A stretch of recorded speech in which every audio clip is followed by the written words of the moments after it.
देखो बच्चों, आज ये 29 ऑफ दिसंबर का टाइम्स ऑफ इंडिया है। उसमें एक ये कॉर्नर पे एक न्यूज़ आई है। इसमें हेडिंग देखो, आप comma BJP lock horns over rejection of Delhi W.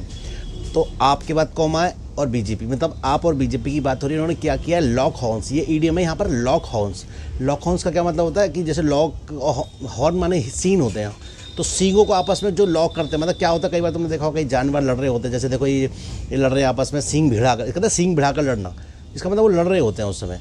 तो आप और बीजेपी भी लॉक हॉर्न्स हो गए, मतलब सींग भिड़ा लिए आपस में इन दोनों ने, यानी लड़ रहे हैं आपस में। किसके ऊपर? Over rejection of Delhi W. Tableau का मतलब बेटा होता है झांकी। जैसे हम 26 जनवरी, अब जैसे 26 जनवरी आने वाली है तो झांकी निकलेंगी ना, तो उसको टैब्ल्यू कहते हैं। याद रखना बेटा ये वर्ड टैब्ल्यू, मतलब जो झांकी निकलती है दिल्ली में जो रिपब्लिक डे पर, तो उसे टैब्ल्यू कहते हैं, वो झांकियाँ जो होती हैं। तो आप BJP lock horns over rejection of Delhi Tableau, मतलब आप और बीजेपी आपस में भिड़ गए हैं, लड़ गए हैं किस चीज़ पर, कि जो दिल्ली की जो झांकी है उसको रिजेक्शन मिला, मतलब उसको नकारा गया या उसको मतलब मनाही की गई है। दिल्ली की जो झांकी है इस बार शायद नहीं होगी। तो ऐसा कुछ है ये हेडिंग, ऐसा कहना चाह रही। तो बेटा इसे ऐसे हेडिंग को ध्यान से पढ़ना है।